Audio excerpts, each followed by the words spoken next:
من الشیطان الرجیم بسم اللہ الرحمن الرحیم الصلاة والسلام علیکہ یا رسول اللہ وعلی آلکہ واصحابکہ یا حبیب اللہ۔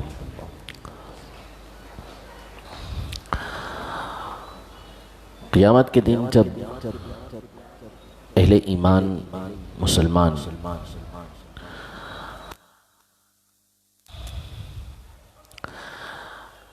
ان کے درمیان فیصلہ ہونے کے بعد جس کو جنت کے اندر داخل کر دیا جائے گا، تو اب جنت وہ مقام ہے کہ جہاں کسی طرح کی کوئی حسرت نہیں ہے، کسی طرح کا کوئی غم نہیں ہے۔ البتہ یہ اہل ایمان بھی جنت میں داخلے کے وقت ایک چیز کی حسرت کریں گے، اس بات کی کہ دنیا میں ہمیں جو لمحات اللہ پاک کے ذکر کے ملے تھے، جو موقع اللہ پاک کی عبادت کا ملا تھا، اگر ہم اس وقت میں اللہ پاک کی عبادت کر لیتے، نیکیاں کر لیتے، تو آج جو مرتبہ ہمیں مل رہا ہے اس سے بلند مرتبہ اللہ عطا فرماتا ہے۔ یعنی وہاں ایسا نہیں ہوگا کہ بڑے مرتبے والے کو دیکھ کر نیچے والے کو کوئی تکلیف پہنچے۔ ایک جنت والے ایسے مقامات پر ہوں گے کہ بعض جنتی اتنے اونچے مقام پر ہوں گے کہ نیچے والے ان کو ایسے دیکھیں گے جیسے آج ہم ستاروں کو دیکھتے ہیں۔ ایسا مرتبہ بھی اللہ پاک بہتوں کو عطا فرمائے گا۔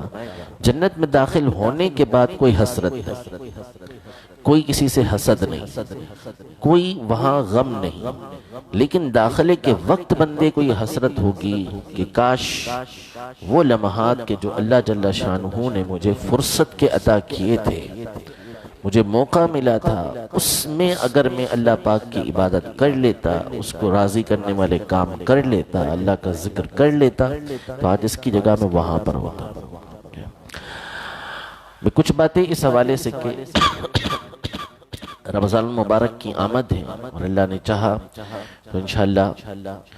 ہم تراویح بھی کل ادا کریں گے اور انشاءاللہ رمضان کی برکتیں بھی ہمیں حاصل ہوں گی۔ تو یہ وہ ایام ہیں، وہ دن ہیں رمضان کے کہ جس میں بہت ساری نیکیاں کرنے کا بآسانی موقع ملتا ہے، لیکن توجہ نہ ہونے کی وجہ سے، علم نہ ہونے کی وجہ سے ہم ان نیکیوں کو چھوڑ دیتے ہیں۔ جیسے مثال کے طور پر حدیث پاک کے اندر ہے کہ افطار کے وقت روزے دار کے لیے دو طرح کی خوشیاں ہیں، اس کو دو فرحتیں حاصل ہوتی ہیں، دو خوشیاں حاصل ہوتی ہیں۔ ایک تو جو افطار کے وقت اس نے سارا دن روزہ رکھا، اب افطار کا موقع آیا تو وہ اس کو پھل مل رہا ہوتا ہے۔ دوسرا، اس وقت اللہ پاک سے جو وہ دعا کرتا ہے اللہ پاک اس کی دعا کو قبول فرماتا ہے۔ یعنی افطار سے پہلے، افطار سے قبل آپ دعا کر رہے ہیں، بہت اچھی بات ہے۔ جو دعا جس وقت اللہ پاک سے کی جائے وہ قبول ہوتی ہے، بالخصوص جب بندے کا دل دعا کی طرف ہو، توجہ دعا کی طرف ہو، اس کو دعا میں لذت آ رہی ہو، تو اس وقت اللہ پاک کی بارگاہ میں خاص طور پر دعا کے لیے کوشش کرنی چاہیے۔ افطار سے پہلے کا وقت ایسا ہی ہوتا ہے کہ بندہ بہت بڑی تعداد ہوتی ہے کہ جو اس میں اللہ پاک کی بارگاہ میں دعا کر رہی ہوتی ہے۔ بالخصوص امیر اہل سنت نے جو مدنی چینل پہ سلسلہ شروع کیا کہ افطار سے قبل دعا ہوتی ہے، تو اس میں ہزاروں لاکھوں لوگ دعائیں کر رہے ہوتے ہیں۔ یہ ایک بہت اچھا موقع ہے، لیکن اصل جو حدیث پاک میں دعا کی قبولیت کا وقت ہے وہ افطار کرنے کے بعد ہے۔ ہم یہ جو دعا پڑھتے ہیں اللہم لک صمت وبک آمنت وعلی رزقک افطرت، مختلف الفاظ جو حدیثوں کے اندر آئے ہیں، یہ جو پڑھے جاتے ہیں، یہ افطاری کرنے سے پہلے کے نہیں ہے، یہ افطاری کرنے کے بعد ہے۔ آپ نے بسم اللہ پڑھا، بسم اللہ پڑھی،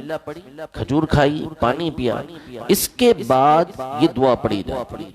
اس کا معنی یہ ہے کہ اے اللہ میں نے تیرے لیے روزہ رکھ لیا اور تیرے دیے ہوئے رزق پر میں نے افطار کر لیا، تیرے دیے ہوئے رزق پر میں نے افطار کر لیا، تو اب افطار کر لیا، اس کے بعد اللہ پاک کی بارگاہ کے اندر دعا کی جا رہی ہے کہ اے اللہ میں افطار کر چکا، تجھ پر ایمان لایا، تجھ پر بھروسہ کیا اور تیرے ہی دیے ہوئے رزق سے میں نے افطار کر لیا۔ یہ دعا پڑھی جاتی ہے اس کے بعد۔ تو یہ جو موقع ہوتا ہے، اس موقع پر اللہ پاک سے جو دعا کی جائے وہ دعا اللہ کی بارگاہ میں قبول ہوتی ہے۔ سارا دن بھوکا پیاسا رہتا ہے، سارا دن بھوکا پیاسا رہے، اللہ نے قدرت دی ہے کہ کھانا کھائے تو کھا سکتا ہے بندہ، موقع بھی موجود ہے، کوئی روکنے والا بھی نہیں، تنہائی کے اندر موجود ہے، کوئی دیکھنے والا بھی نہیں، لیکن بندہ اللہ کی رضا کے لیے روزہ رکھتا ہے کہ نہیں روزہ کھاؤں گا، روزہ ٹوٹے گا، میں نے روزہ اللہ کے لیے رکھا ہوا، ورنہ تنہائی میں چھپ کے کھا لیتا، نہیں کھا رہا اس کا مطلب اس نے روزہ اللہ پاک کے لیے رکھا ہے۔ سارا دن اللہ پاک کے لیے بھوکا رہتا ہے، لیکن جیسے ہی افطاری کا موقع آتا ہے ساری چیزیں بندہ بھول جاتا ہے، اور بھوکے شیر کی طرح جو سامنے چیزیں رکھی ہوتی ہیں اس پہ ٹوٹ پڑتے ہیں، اور اس کے بعد کچھ نہیں پتا ہوتا کہ ہم نے کیا کرنا۔ حالانکہ وہ موقع ہوتا ہے کہ اس موقع پر بندہ اللہ پاک کو راضی کرنے والے کام کر سکتا ہے۔ یہ وہ گھڑیاں ہوتی ہیں کہ جس میں اللہ پاک لاکھوں لوگوں کو جہنم سے آزاد فرما رہا ہوتا ہے، لاکھوں لوگوں کی مغفرت ہو رہی ہوتی ہے۔ اب ہم اس وقت مصروف ہوتے ہیں کسی اور عمل کے اندر، حالانکہ افطار کیا، افطار کے بعد بندے کو اللہ پاک کی بارگاہ میں دعا کرنی چاہیے کہ وہ دعا کرے کہ اللہ پاک اس کی مغفرت فرما دے، اس کی حاجتوں کو پورا فرما دے۔ یہ جب دعا کرے گا تو یہ دعا اس وقت میں قبول ہوگی۔ تو موقع موجود ہے، لیکن توجہ اور علم نہ ہونے کی وجہ سے، غفلت کی وجہ سے بندہ اس نیکی سے غافل رہ جاتا ہے۔ قرآن مجید فرقان حمید میں اللہ پاک سورہ الف لام میم السجدہ میں ارشاد فرماتا ہے تتجافى جنوبهم عن المضاجع يدعون ربهم خوفا وطمعا ومما رزقناهم ينفقون فلا تعلم نفس ما اخفي لهم من قرة اعين جزاء بما كانوا يعملون۔ یعنی اس کا ترجمہ یہ ہے وہ لوگ کہ جن کی کروٹیں ان کی خوابگاہوں سے جدا رہتی ہیں، یعنی رات کے وقت اٹھتے ہیں، اپنے بستروں کو چھوڑتے ہیں،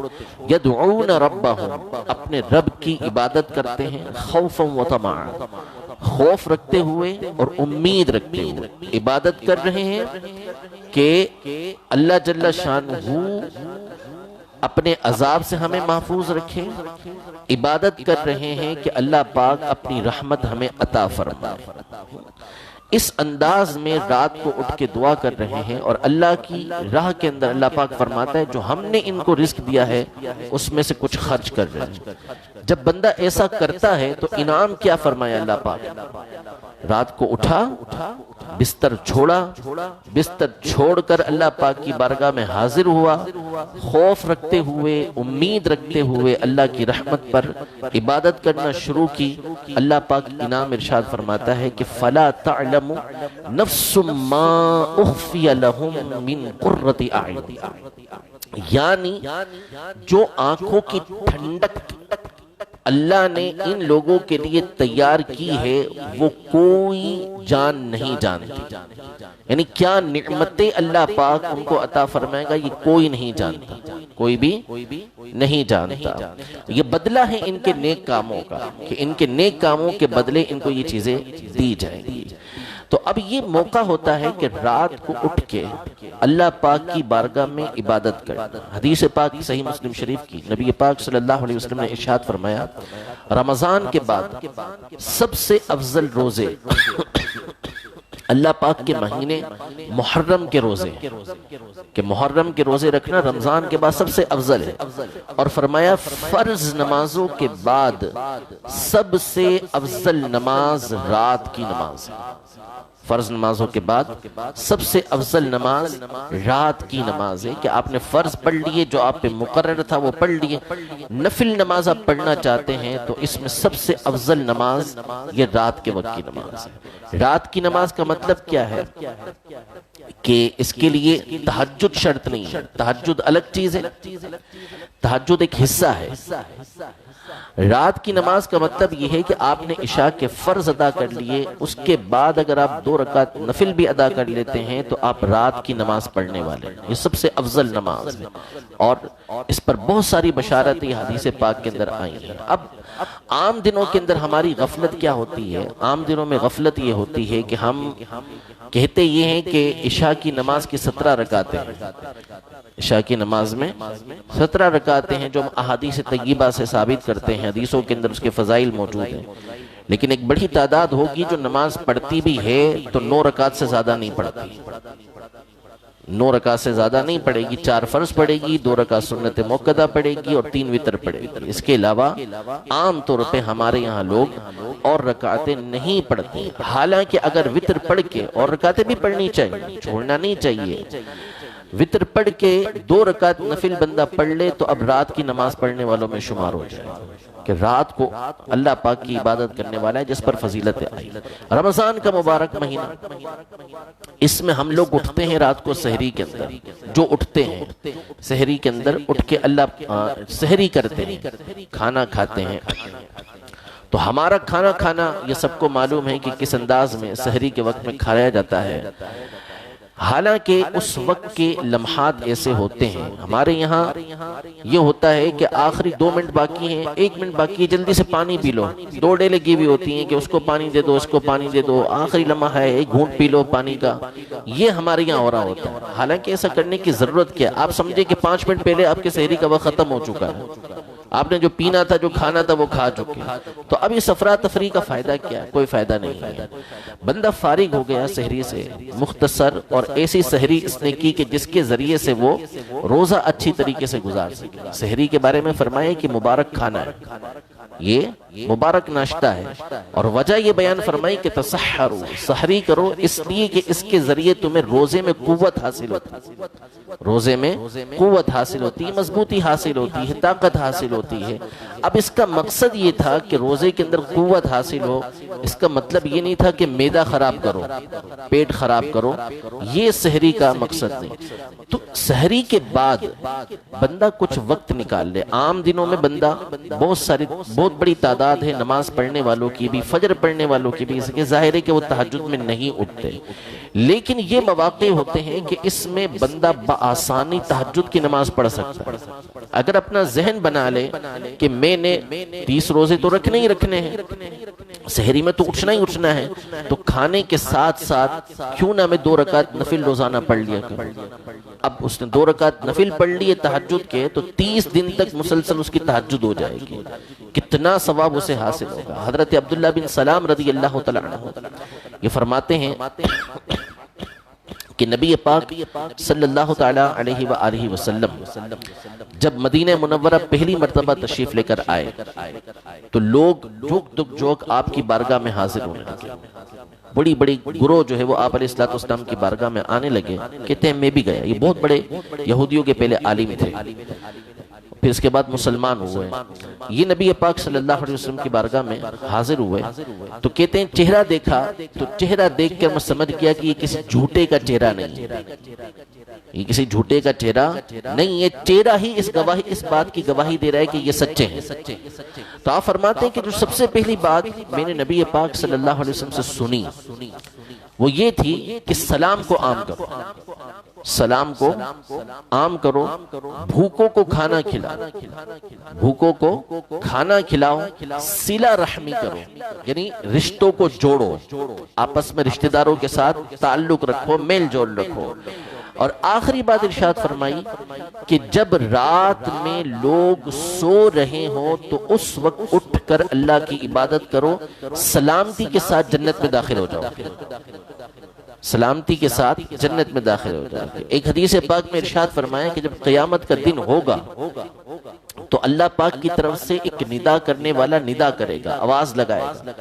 کہ کہاں ہیں وہ لوگ کہ جو رات کو اٹھ کر اللہ پاک کی عبادت کرتے تھے، یعنی تہجد پڑھا کرتے تھے، عبادت کیا کرتے تھے۔ تو حدیث پاک میں فرمایا کہ کچھ لوگ کھڑے ہوں گے اور وہ بہت تھوڑے ہوں گے، تو ان کو بغیر کسی حساب کے جنت کے اندر داخل کر دیا جائے گا، اور اس کے بعد دوسرے لوگوں کا حساب شروع ہوگا۔ یعنی لوگوں کا حساب شروع ہونے سے پہلے ان کو بغیر کسی حساب کے جنت کے اندر داخل کر دیا جائے گا، جو اٹھ کر رات کو اللہ پاک کی عبادت کرتے ہیں۔ تو ویسے ہر رات میں حدیث پاک کے اندر ہے کہ ہر رات اللہ پاک کی خاص تجلی یہ آسمان دنیا پر ہوتی ہے، پہلے آسمان پر نور کی تجلیاں پڑتی ہیں، خاص تجلی ہوتی ہے، اور ندا دی جاتی ہے کہ ہے کوئی دعا کرنے والا کہ میں اس کی دعا کو قبول کروں، ہے کوئی مغفرت طلب کرنے والا کہ میں اس کی مغفرت کروں،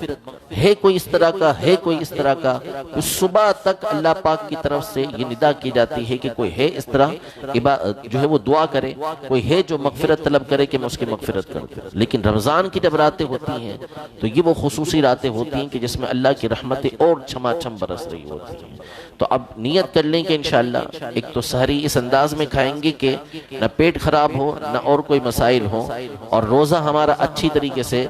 گزر سکے، اور کچھ وقت انشاءاللہ تبارک و تعالی تہجد کے لیے نکالیں گے۔ یہ بالکل آسان ہے، اگر ذہن بنا لیں گے تو انشاءاللہ پورے مہینے ہمیں تہجد کی نماز ادا کرنے کا موقع ملے گا۔ نبی پاک صلی اللہ تعالی علیہ وآلہ وسلم کا ہر لمحہ، ان کا سانس یہ اللہ کی عبادت ہے۔ وہ سانس بھی لیں تو اللہ کی عبادت کے اندر لیتے ہیں۔ لیکن جب رمضان کا مہینہ آتا تھا تو نبی پاک صلی اللہ علیہ وسلم کے لیے الفاظ ہیں کہ آپ کمر بند باندھ لیتے تھے، یعنی تیار ہو جاتے تھے۔ بندہ جب کوئی کام کرتا ہے، آستینیں سمیٹتا ہے اور مضبوطی سے اپنا کپڑا باندھ لیتا ہے، تو یہ مثال دی کہ آپ گویا کہ تیار ہو جاتے تھے کہ اللہ پاک کی بہت زیادہ عبادت کرنی ہے۔ آپ علیہ السلام عام دنوں کے اندر رات میں آرام بھی کرتے تھے، اٹھ کے عبادت بھی کرتے تھے، لیکن رمضان کے مہینے میں بالخصوص آخری 10 دنوں کے اندر ازواج مطہرات فرماتی ہیں آپ اپنے بستر پہ تشریف نہیں لاتے تھے، اتنی زیادہ اللہ پاک کی عبادت کرتے تھے، اس لیے کہ آپ کو معلوم تھا کہ ان ایام کے اندر کس طرح کی اللہ کی رحمتیں نازل ہوتی ہیں۔ تو غفلت سے بچتے ہوئے قیامت کے دن اللہ پاک کی رحمتوں سے مزید مقام حاصل کرنے کے لیے یہ ایک دو باتیں میں نے آپ کے سامنے عرض کی ہیں کہ ان اوقات کا فائدہ اٹھاتے ہوئے اللہ کی بارگاہ میں دعائیں بھی کرتے رہیں اور تہجد کی نماز بھی ادا کریں۔ رب العزت جل وعلا ہم سب کو نیک اعمال کرنے کی توفیق عطا فرمائے اور اللہ پاک اپنی رضا والے کام کرنے کی توفیق عطا فرمائے۔ آمین بجاہ النبی الامین صلی اللہ تعالی علیہ وآلہ وسلم۔